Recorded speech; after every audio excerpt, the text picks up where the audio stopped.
नमस्कार। हम लोग नाभस योग पर बात कर रहे हैं और नाभस योग में भी आश्रय योग पर अपनी बात चल रही थी। हम लोगों ने रज्जु योग के विषय में जाना था। जैसा कि मैंने आप लोगों को बताया था कि आश्रय का अर्थ होता है निवास। ओके, मतलब राशि। तो राशि के आधार पर ये 3 प्रकार के आश्रय योग पराशर महर्षि ने बताए थे। तो हम लोगों ने रज्जु योग के विषय में जाना था कि चर राशियों में यदि सूर्य से शनि पर्यंत सब ग्रह बैठे होते हैं राहु केतु को छोड़कर, तो रज्जु योग का निर्माण होता है। आज का जो वीडियो है मूसल योग पर है। मूसल, जैसे कि नाम से ही आपको समझ में आ रहा है कि नाम में ही कहीं ना कहीं एक दृढ़ता वाली बात आ रही है। तो स्थिर राशियां जो होती हैं वृषभ, सिंह, वृश्चिक और कुंभ, ये जो 4 राशियां हैं वृषभ, सिंह, वृश्चिक और कुंभ, जैसा कि मैंने पहले ही बताया था कि ये 4 राशियां आप कहीं भी देखिए। यहाँ पर मैंने वृषभ लग्न की कुंडली ली है, लेकिन इसका अर्थ ये नहीं है लग्न कोई भी हो। ओके, और ये जो सूर्य से लेकर के शनि तक जो 7 ग्रह हैं हमारे, वो इन्हीं राशियों में होने चाहिए। कैसे भी होने चाहिए, भाव से कोई यहाँ पर लेना देना नहीं है, केवल राशियों को बेस करके ये योग बताए हैं। तो मूसल योग का निर्माण कब होता है? जब सभी ग्रह सूर्य से शनि पर्यंत राहु केतु को छोड़कर यदि स्थिर राशियों में आते हैं तो मूसल योग का निर्माण होता है। अगर राहु केतु भी आ जाए तो कोई दिक्कत वाली बात नहीं है इसमें, है ना। और फर्दर अगर लग्न भी स्थिर आ जाएगा तो योग और प्रोमिनेंट हो जाएगा, वो और अधिक कार्य करेगा। ओके, जैसे कि रज्जु योग में चर राशियों में सभी ग्रह आने से रज्जु योग का निर्माण होता है।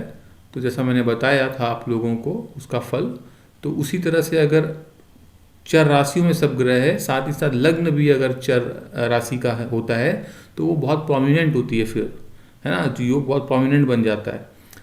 तो कॉम्बिनेशन ऐसे केस में बहुत कारगर हो जाएगा, क्योंकि 7 ग्रह जो हैं वो भी चर राशियों में आ गया, लग्न भी चर राशि में आ गया, तो एक पॉजिटिव पॉइंट आपको और मिलता है इसमें। इसी तरह से स्थिर राशियों में अगर सब ग्रह है तो इसमें इतने मात्र से ही मूसल योग का निर्माण हो जाता है। लेकिन अगर लग्न भी वृषभ राशि में आता है तो एक और ज़्यादा उसमें एक सोने पे सुहागा वाली बात है। तो मूसल योग का निर्माण चूंकि स्थिर राशि में हो रहा है, तो स्थिर राशि की एक टेंडेंसी होती है कि इसमें इन लोगों में स्थिरता रहेगी काफ़ी, बहुत ज़्यादा ट्रैवल नहीं करते, स्थिर विचार होता है। जो चीज़ एक बार ठान लेते हैं उसको एकदम पूरा करके ही छोड़ते हैं, दृढ़ निश्चयी होते हैं और जीवन में संतुष्ट रहते हैं ऐसे लोग। बहुत ज़्यादा भाग दौड़, बहुत ज़्यादा मतलब एकदम धन की चाहत, है ना, या फिर बहुत ज़्यादा मतलब कि एकदम से ज़िंदगी में इनके उछाल आना, ऐसी संभावना बहुत नहीं के बराबर होती है। और बहुत ज़्यादा ट्रैवल रिलेटेड काम ये लोग नहीं करना चाहते। एक जगह बैठ कर जो कार्य किया जाता है उसी को करने में ये लोग विश्वास रखते हैं, और इनकी चाहत भी होती है कि ऐसा कार्य किया जाए जहाँ पर बैठ के आराम से 4 पैसे जो है आते रहें। इन लोगों की सोच ऐसी होती है। बहुत कड़ी मेहनत मशक्क़त करते हैं ऐसे लोग, इस कारण से इन लोगों में ज्ञान जो है वो बहुत ज़्यादा आता है। साथ ही साथ मान सम्मान, ख्याति, प्रतिष्ठा सब कुछ होता है। सीनियर्स लोग जो हैं उनके ये विश्वास पात्र होते हैं। इनके जो भी सीनियर्स होंगे वो इन पर विश्वास करते हैं, क्योंकि इनके कार्य करने के तरीके में बहुत ठहराव होता है और उस कार्य को बहुत बखूबी जो है ये लोग निभाते हैं। क्योंकि स्थिरता रहती है, चंचलता बिल्कुल नहीं, डिसीजन बहुत सोच समझ के लेने वाले होते हैं ऐसे लोग। और बहुत ही एक अच्छा योग है मूसल योग। चूंकि दृढ़ता की एक बात आ रही है तो इसमें शास्त्र कहता है कि संतान पक्ष से इन लोगों को लाभ होता है, साथ ही साथ पुत्र संतान होने की संभावना ज़्यादा देखी जाती है ऐसे लोगों में। क्यों? क्योंकि चर राशियों में अगर सब ग्रह बैठते हैं तो उसमें रज्जु योग होता है। तो चूंकि 7 ग्रह चर राशि में बैठ गए हैं तो संपर्क भी है जो है उनसे छूटते हैं रज्जु योग के केस में। तो वैसे केसेस में कन्याएं ज़्यादा देखने में आएंगी कि व्यक्ति के विवाह के पश्चात जब संतान उत्पत्ति हो रही है तो वहाँ पर कन्या संतान ज़्यादा हो रही है, क्योंकि वो कन्याएं जो है वो विवाह करके अपने अपने घर चली जाएंगी, है ना, ससुराल चली जाएंगी। और स्थिर राशियों में अगर सब ग्रह है तो इनको पुत्र रत्न की प्राप्ति ज़्यादा होती है, उस कारण से उनका सुख रहता है, उसके पास रहती हैं चीज़ें, वो रुकी हुई रहती हैं। स्थिर राशि का इतना प्रभाव है। कुल मिलाकर मूसल योग बहुत अच्छा है, लेकिन संघर्ष थोड़ा रहता है जीवन में, और आगे चल करके ये लोग बहुत अच्छे रूप से जो है स्टेबल हो जाते हैं, दृढ़ हो जाते हैं। इसका अर्थ आप ऐसे समझो कि एक अगर ज़मीन ली है और उस पर अगर घर अपने को बनाना है ना, तो उस पर घर अगर बना रहे तो वो नींव को इतनी मजबूती के साथ जो है उसकी नींव रखी जाती है, जिससे आगे बिल्डिंग सालों साल जो है वो टिकी रहती है। लेकिन चर लग्न में दिक्कत आती है। ओके, जैसा स्पीडी जो है उसमें ग्रोथ आता है, वैसे ही बहुत जल्दी जो है व्यक्ति जो है अर्श से फर्श की तरफ भी आता हुआ दिखता है। लेकिन स्थिर राशि में ऐसा नहीं है, एक समानता रहती है। व्यक्ति जीवन में बहुत ज़्यादा जो है कुछ उन्नति को प्राप्त करने की चाहत नहीं, जितना मिले उसमें संतुष्ट रहता है, और धीरे धीरे करके वो अपने लक्ष्य की ओर बढ़ता रहता है, और अंत में उसे सफलता मिलती है। और ऐसे व्यक्ति को हिलाना और डिगाना अपने पद से बड़ा मुश्किल है। एक बार अगर किसी के प्रति कोई धारणा बना ली तो उससे जल्दी हटते नहीं। एक बात इनको अगर किसी के प्रति कुछ मन में अगर बैठ जाती हैं बातें, किसी ने कुछ कहा तो ऐसे लोग उसको लेकर के बैठ जाते हैं और जीवन पर्यंत उसको दिल से लगा कर बैठते हैं। ये एक इस योग की खूबी समझिए, या एक नकारात्मकता समझ लीजिए,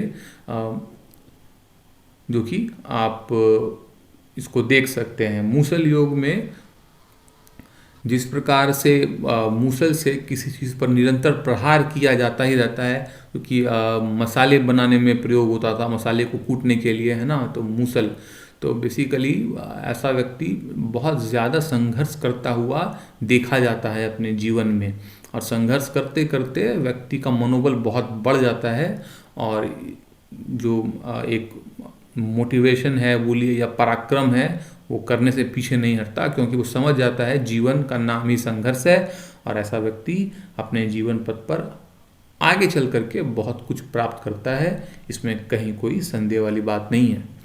तो मूसल योग का व्यक्ति जो है बेसिकली, जैसे कि हम लोगों ने रज्जु योग में देखा था, वहाँ ट्रैवल बहुत है, तो इस योग में ट्रैवल नहीं है ना। ये बहुत ज़्यादा ट्रैवल नहीं करना चाहेगा। अगर किसी की पत्रिका में ऐसे ग्रह योग बनते हैं तो उसमें एक समस्या रहेगी। अगर किसी बच्चे की कुंडली में है तो माता पिता उसको कहेंगे कि बेटा तुम स्कूल जाओ, तो वो जल्दी स्कूल जाना नहीं चाहेगा। उसको बोलेंगे कि एक गिलास पानी लेकर के आओ, तो वो जल्दी उठेगा ही नहीं, है ना। तो ये एक इसकी नकारात्मकता भी है, लेकिन ये एक पॉजिटिव साइड भी है। जैसे जैसे नेगेटिव बड़ा होता है तो वो आगे चलकर दृढ़ निश्चयी होता है, वो डिगता नहीं अपने डिसीजंस पे, एकदम खरा रहता है। जो बोलेगा स्पष्ट बोलेगा, और उसकी कथनी करनी में फ़र्क नहीं होता, है ना। तो स्ट्रेट फॉरवर्ड और दृढ़ निश्चयी संकल्पवान होता है, जीवन में बहुत मेहनत करने वाला होता है।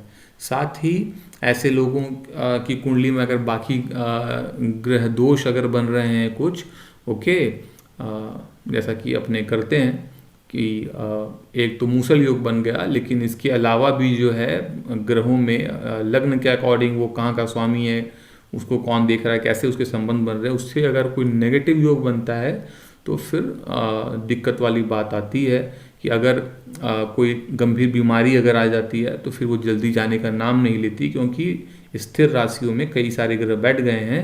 फलस्वरूप क्या होता है कि जल्दी बीमारी निकलती नहीं, और लंबे समय तक जो है लोग परेशान होते हैं। ऐसे वही केस जो है मैंने बताया आपको लास्ट टाइम रज्जु योग के केस में, कि अगर इम्प्रिजनमेंट का खतरा है, कारावास का खतरा है, तो रज्जु योग वाले व्यक्ति जल्दी बाहर निकल जाते हैं इन सब चीज़ों से, जबकि मूसल योग वालों को उसमें समस्या हो जाती है। लंबे समय तक इनको कारावास में समय बिताना पड़ सकता है, यहाँ पर बेल होने का की चांसेस जो है वो बहुत कम हो जाती है। तो इसी तरह से आप समझिए स्थिर राशि मतलब स्थिरता। अब इसको सोचकर आप जितना अच्छा प्रिडिक्ट कर सकते हो, बात उतनी आपके फेवर में आती चली जाएगी और आप आगे फिर कार्य कर सकते हैं। अगले वीडियो में मिलेंगे नल योग के साथ, तब तक के लिए नमस्कार।